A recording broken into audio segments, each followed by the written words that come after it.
Good afternoon, guys, and welcome to the podcast. Happy holidays. I'm really excited about today's guest coming right outside of Dallas, Texas, Argustic Dunbar. He goes by AD. He's a life coach, lifestyle coach. He shows men what it looks like to live an outstanding life. It's going to be a really fascinating conversation around lifestyle, masculinity, and I'm really happy to have him on. So, AD, welcome. Thank you for having me. I appreciate it. Yeah. Briefly introduce yourself, and I'm excited to dive into the conversations. Yeah, for sure. So I tend to have very interesting dialogues with people. I'm originally from Houston, Texas. I work full time. I work in the IT space as a software developer. I've always been people centric. I've always been a people person.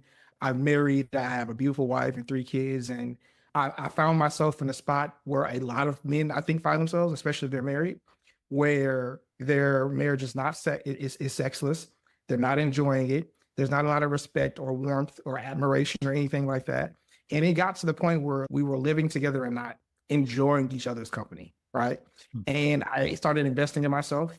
And we're now to a point where she can't keep her hands off me. She wants to bring me other women, and she misses me. There's so much, like, the relationship is just so much better. But what it comes from is me having a better relationship with myself.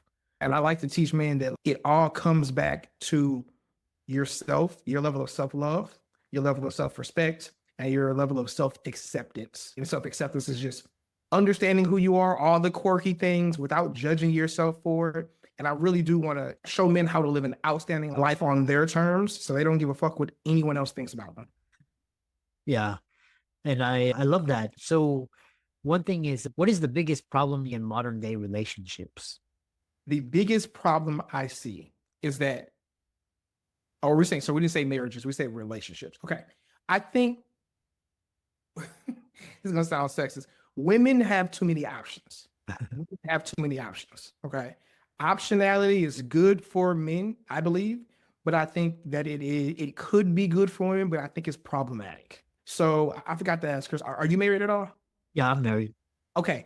Does your wife have more clothes than you do in the closet? Does it who does it take longer to get dressed, you or her? Probably me. Yeah. Really, you're a rare exception, because women, like, the way their minds work is they have all these options of clothes, of shoes, of men, and it makes it very hard to pick. By nature, they're indecisive, and by nature, men are more decisive. I'm not saying they're decisive, but they're more decisive than women. And so we're in this day and age where, like, a young girl who just turned 18 can go on Instagram and be flown out by a guy in Dubai. And if you're not a rich guy from Dubai, you can't compete. So they have a lot of options. And conversely, on the men's side, 30% of men under the age of 30 today are either virgins or they haven't had sex in over 12 months, which is not good, because young, frustrated men are dangerous. They go out and they do things and they don't like themselves. So then they don't like others. I had a mentor who told me, he said, you cannot feel, like, when I tell my wife I love her, or you tell your wife you love her, you cannot actually feel the love in their body. You can only feel the love that you feel inside of you rising up. And so if I don't love myself, if I cannot bring that emotion out of myself, then I cannot project it towards you. Does that make sense? But if I'm filled with resentment and I don't like me, it's very easy for me not to like you. But really what I'm doing is I'm projecting my own thoughts of me onto you. Oh, interesting. Really, very insightful. It's all about, so then why, my question is, so you're saying, you mentioned sexless men and then also sexless women, but then also less people are getting married, and less people are having kids, and this epidemic of loneliness. What is going on there? So we're more connected with social media, right? But we have less reasons to go out the house. Like, you can get your groceries delivered. You can, on Amazon, you can have everything delivered, right? So now we're at a point where you have to be intentional about going outside and putting yourself in front of people. Does that make sense? Like, you have to go out of your way. In the past, it was a requirement, right? I also think that many men, and this is a subject I love to talk about, many men have shallow relationships. Like I have met so many people, I won't even call them a friend. I've met so many. I have one guy I used to work with, and he's a very macho guy, a really tough guy. And he would always say, I'm not a fan of anybody.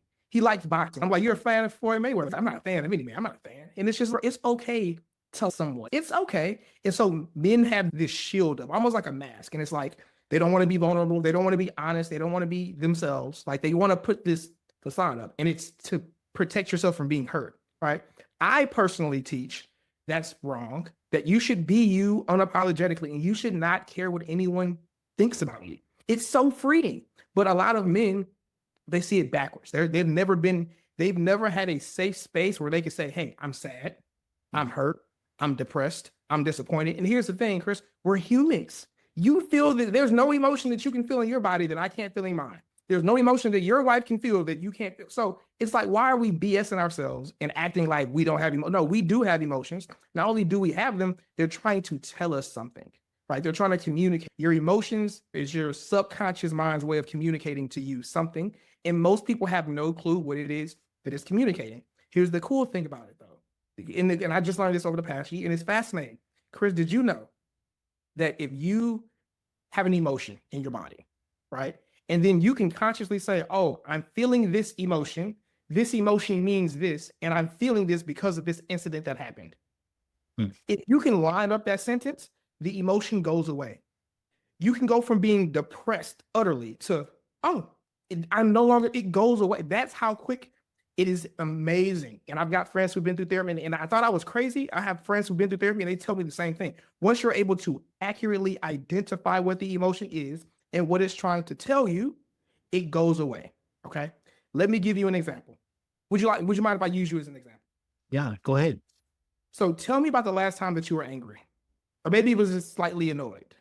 Annoyed when I'm tired, when I'm cold or hot, or like hungry, and just You give too me much.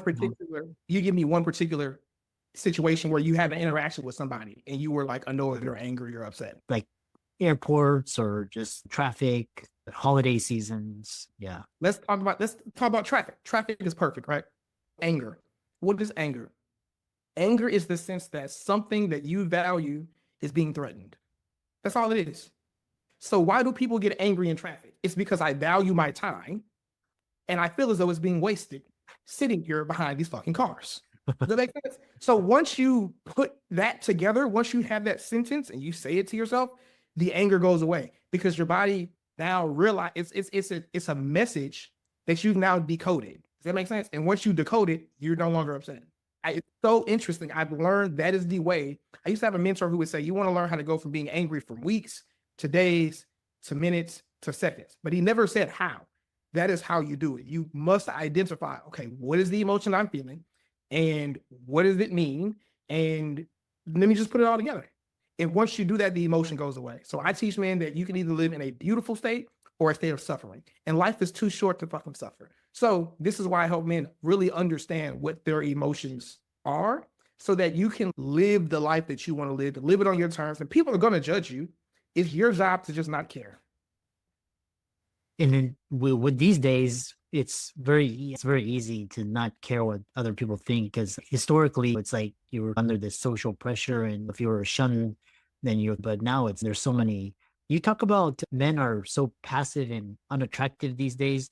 Mm-hmm. And one thing is interesting is if men are direct and aggressive, they will be, how does this play into favor with the Me Too and wokeism and people saying, oh, you're harassing me. Yeah. So in the workplace, it was funny. It's funny. I watched this one comedian live. It was hilarious. He said, how in the hell am I supposed to know if I can have sex with a coworker if I don't ask her? Right? Like, how do I know? But yeah, so things get tricky in the workplace. But I also believe that corporate America is a landmine. I think it is unproductive. I think that time is wasted, money is wasted.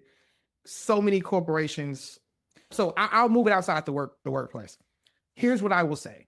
Aggression, like men have testosterone. It is our normal hormone that makes us assertive, direct, confident, aggressive, right? I had someone say to me that testosterone is the hormone that allows you to do difficult things and enjoy the process of getting that done, right? And we have significantly more than women. And I'll tell you, and I'm going to tie back into the first question of what's wrong with marriages today. Imagine that you and your wife, let's say that a midget, I'm going to be dramatic. Let's say a midget walks up to your home, Chris, and he says, hey, Chris, this is a beautiful home. That's a beautiful woman. I want you to get the hell out. Both these are mine now, right? In scenario A, you cower down and you say, okay, and you run away. In scenario B, you say, fuck you, you kick him and say, get off my porch. In the second one, you're aggressive, you're masculine, right? You're direct. In the first one, you're passive. Which one do you think is going to turn your wife on? Which one do you think is going to turn your wife off? The second one will be turn on, and then the Yes. Yeah. Yes. Now, here's the problem with women, and it's counterintuitive. What you do, they have things that if you can make the wrong decision, or not the wrong, you can make a decision that in the short term, you would think, yes, that's the right decision based on her emotions. But if you keep making that decision long term, you are shooting yourself in the foot.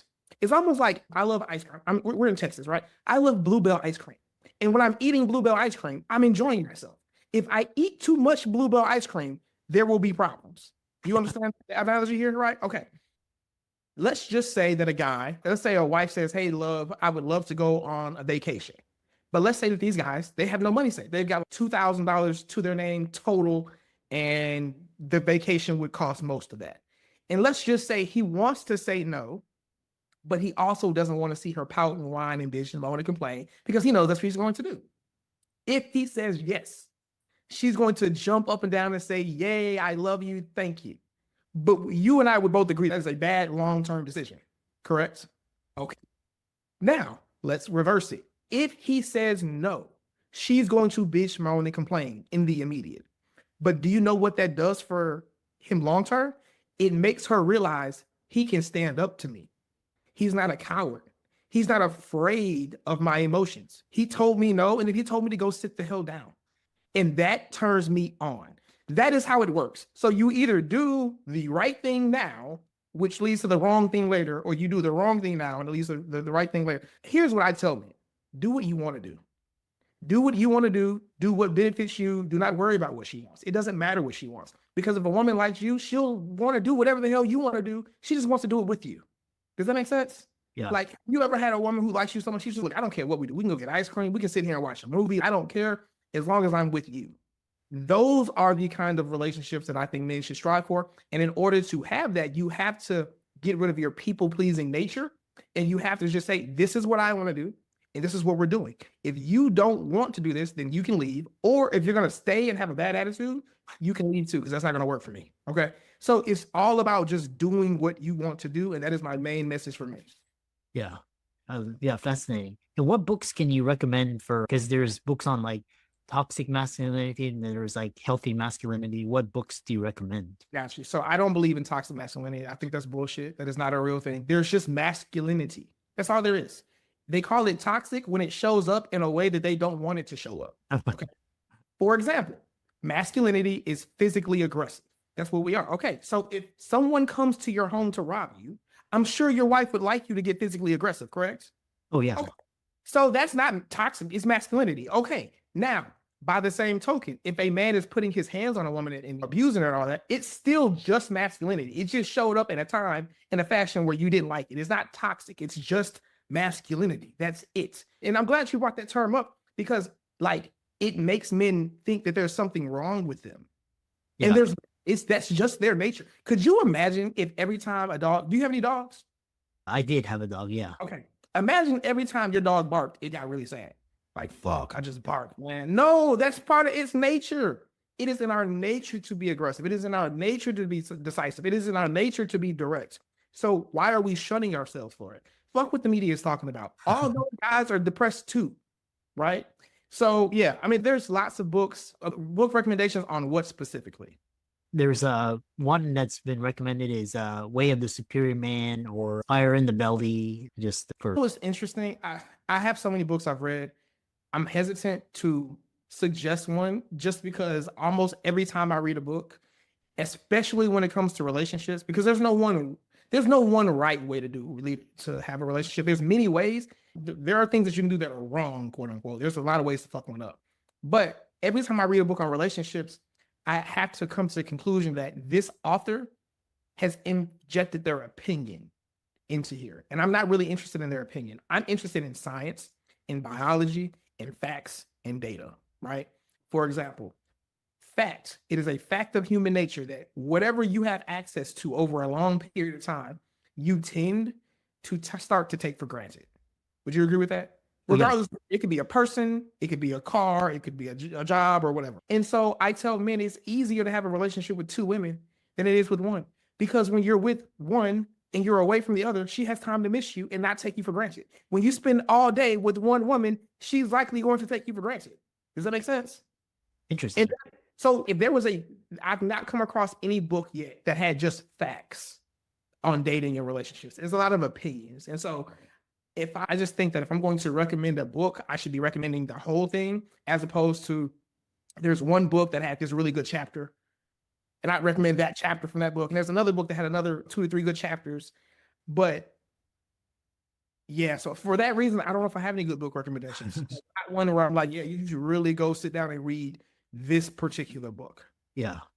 And the next question I have for you is, because you were in the tech industry, and what is the number one tech skill to have and develop?